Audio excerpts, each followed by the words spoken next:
Good morning, student, and welcome back the next class of economics.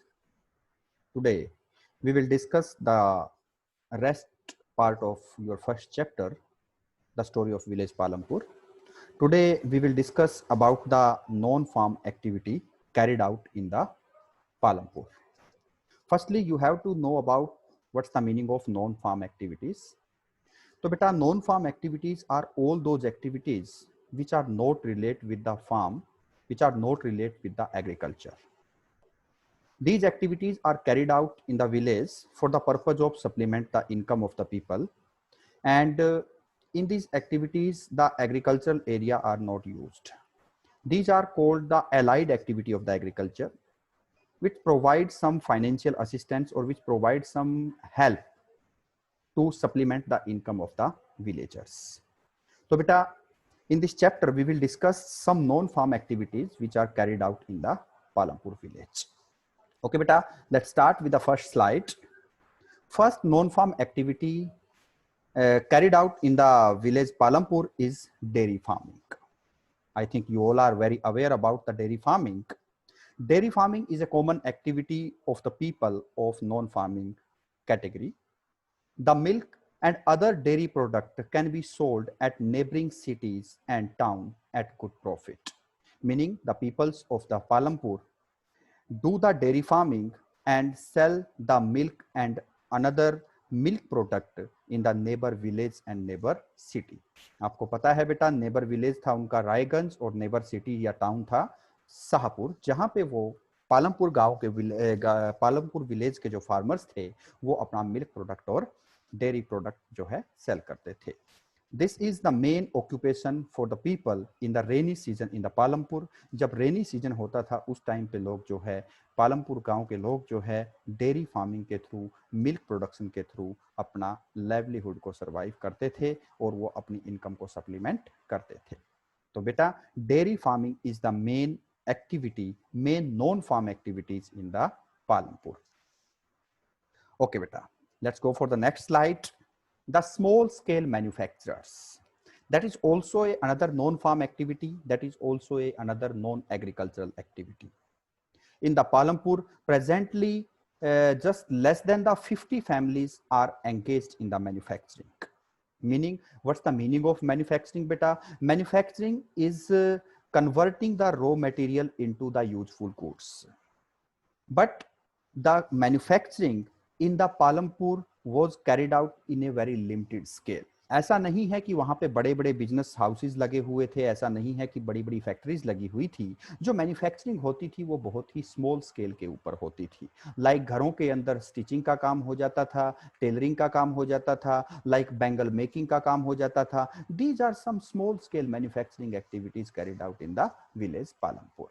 ठीक है बेटा. In Palampur manufacturing involve very simple production method. वो कोई sophisticated machinery को use नहीं करते थे, वो कोई लेटेस्ट टेक्नोलॉजी को, कोई बड़ी बड़ी मशीनरी को यूज करके प्रोडक्शन नहीं करते थे. The villagers of the Palampur just do the production with the labour intensive technique, with the help of labour.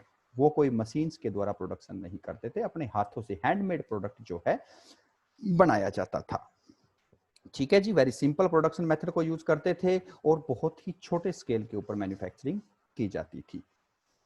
ठीक है जी. These are done with the help of family members. Family members ही वो production करते थे, छोटे स्केल पे manufacturing करते थे. बाहर से लेबर को हायर नहीं किया जाता था, कोई सोफिस्टिकेटेड मशीनरी को यूज नहीं किया जाता था. मीनिंग बेटा, the manufacturing in the Palampur was carried out on a very limited and small scale. Mostly क्या था बेटा? हाउस होल्ड थे, घरों के अंदर ही काम करते थे, कोटेज इंडस्ट्री चलाते थे, स्मॉल स्केल इंडस्ट्री चलाते थे. स्मॉल स्केल इंडस्ट्रीज मीन छोटे लेवल्स के ऊपर प्रोडक्शन किया जाता था. अंडरस्टैंड बेटा? द नेक्स्ट पॉइंट इज, हाँ यस बेटा, the next non farming activity is soap keeping. Soap keeping meaning आप जिसको मानते हैं दुकानदारी जो होती है, that is the soap keepers.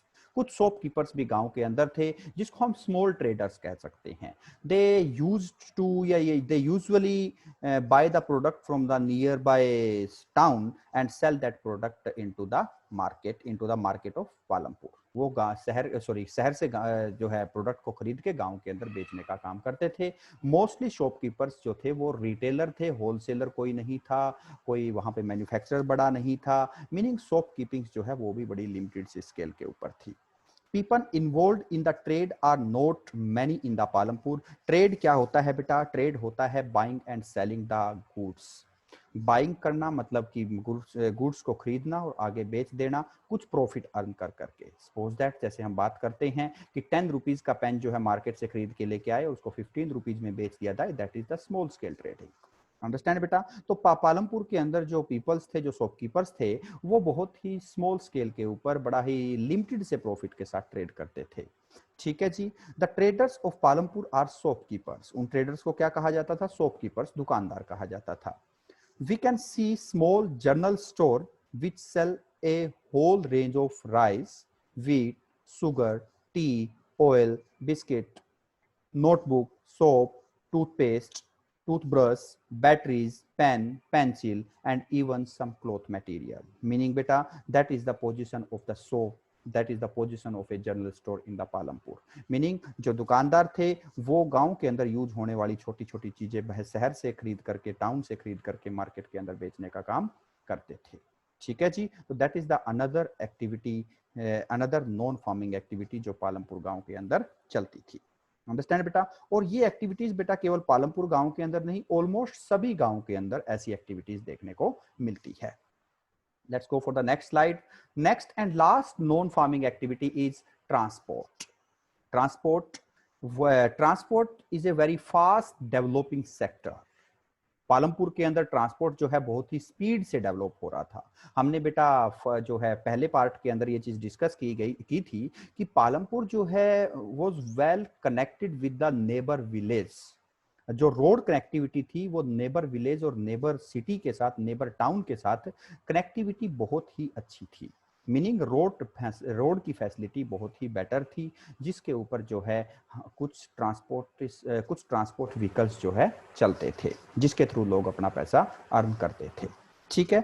There are a varieties of vehicles in Palampur ranging from traditional vehicle of transport to the modern vehicles. कुछ traditional vehicles थे, कुछ मॉडर्न व्हीकल्स थे। जैसे हम बात कर सकते हैं रिक्शो है, तोंगा है, जीप है, ट्रैक्टर्स है, ट्रक है। और ट्रेडिशनल व्हीकल्स की बात करें तो बुलक कार्ट्स जो है, बैलगाड़ी जिसको कहा जाता है। तो कुछ ट्रेडिशनल व्हीकल्स सड़क के ऊपर दिखते थे और कुछ मॉडर्न व्हीकल्स जो है वो सड़क के ऊपर दिखते थे, जिसके थ्रू पालमपुर गांव के पालमपुर विलेज के जो लोग थे, फार्मर या जो मीनिंग ट्रांसपोर्टर थे, वो क्या करते थे? अपनी इनकम को सप्लीमेंट करते थे, इनकम को ऐड करते थे, इनकम अर्न करते थे। The ferry people carry goods to one place to another. जो फेरी पीपल्स होते थे, जो हम बात करते हैं कि जो सामान को एक प्लेस से दूसरे प्लेस पे मीनिंग मूव करने का काम करते थे, वो शहर से सामान खरीद करके गांव के अंदर जो ट्रेडर्स बेचते थे, ट्रांसपोर्ट के थ्रू वो जो गुड्स थी वो शहर से गांव तक मूव की जाती थी। अंडरस्टैंड बेटा? The numbers of people involve in transport are grown over the last several year. ये कहता है बेटा कि ट्रांसपोर्ट के अंदर जो है पिछले कुछ सालों से ज्यादा पीपल्स एंगेज हुए हैं। Meaning transport is a well developed and fast developing sector. ठीक है जी। तो ये आपको समझना है, that is also a another non farming activities in the Palampur. Understand बेटा? तो मेनली हमने 4 एक्टिविटीज को देखा, तो जो पालमपुर के अंदर नॉन फार्म एक्टिविटीज थी, सबसे पहले हमने देखा डेयरी फार्मिंग को, उसके बाद हमने देखा बेटा स्मॉल स्केल मैन्युफैक्चरिंग को, इसके बाद हमने जो नेक्स्ट चीज को डिस्कस किया वो थी शॉपकीपर्स, और लास्ट था हमारा ट्रांसपोर्ट। इसके अलावा भी कुछ अनदर्स जो है बेटा नॉन फार्मिंग एक्टिविटी गांव के अंदर हो सकती है, जैसे कोई टेलरिंग का काम करता है, कोई बार्बर शॉप का काम करता है, कोई वाशरमैन जो लॉन्ड्री का काम करता है। तो that is also some another non farming activities जो गांव के अंदर की जाती है। अंडरस्टैंड बेटा? तो ये आपको समझना है। ओके, ये आपका लास्ट टॉपिक इस चैप्टर का था। अब हम कुछ फार्म गैलरीज की पिक्स कुछ देखते हैं। जैसे हम बात करते हैं the different types of crop जो गांव के अंदर फार्म, जो एग्रीकल्चर सेक्टर के अंदर क्रॉप जो है मीनिंग प्रोड्यूस होती है। आप यहाँ पे देख सकते हैं बेटा पंपकिन है, यहाँ पे हम देख सकते हैं क्यूकम्बर, आई थिंक ये है। इसके बाद कुछ हो सकता है ये कुछ एक और कोई क्रॉप है जो आपका मीनिंग कोई वेजिटेबल हो सकती है। इसी तरह से कुछ सीन्स ऑफ विलेज दे सकते हैं कि विलेज के लोग किस तरीके से मीनिंग प्रोडक्शन करते थे। कुछ ट्रेडिशनल मेथड्स को देख सकते हैं जिसके अंदर कैटल फोर्सेस के साथ काम किया जा रहा है। दूसरी तरफ आप कंबाइन को देख सकते हैं जिसमें कैपिटल इंटेंसिव टेक्निक के थ्रू प्रोडक्शन किया जा रहा है। ठीक है जी। इसी तरीके से आप हार्वेस्टर देख सकते हैं, कुछ पुराना harvester, old model of harvester दिखाया गया है और न्यू मॉडल ऑफ हार्वेस्टर आपको कंबाइन दिखाई दे रही होगी। अंडरस्टैंड बेटा। इसके बाद हम कुछ और पिक भी देख सकते हैं जिसमें डिफरेंट टाइप्स ऑफ सीड्स आपको दिखाई दे रहे हैं। वीट का सीड्स हो सकता है और भी कई चीज़ों के सीड्स आपको दिखाई दे रहे हैं। ये सीड्स क्या होते हैं बेटा? That is the raw material for the agriculture, क्योंकि जब हम सीड्स को सो करते हैं तभी जो है क्या होता है, हमारा फसल उगती है, हम क्रॉप को कल्टीवेट कर पाते हैं। ठीक है। नेक्स्ट जो चीज है बेटा, प्लगिंग का ओल्ड वे, जब हम कैटल फोर्सेस के थ्रू, ओक्स के थ्रू, बैलों के थ्रू क्या करते थे, ये जो है खेती किया करते थे। और जो मॉडर्न व्यू की बात करें तो यहाँ पे देख सकते हैं कि आप ट्रैक्टर के थ्रू कल्टीवेट किया जा रहा है, ट्रैक्टर के थ्रू जो है वो बिजाई वगैरह की जा रही है। ठीक है बेटा। तो these are some picture from this chapter बेटा, फ्रॉम द विलेज। तो होप सो बेटा ये चैप्टर आपको कंप्लीट समझ में आया होगा। दोनों ही पार्ट जो है आपने इसके स्टडी किए होंगे। ठीक है बेटा। Okay, thank you, have a nice day, stay safe and stay inside your home. Bye बेटा।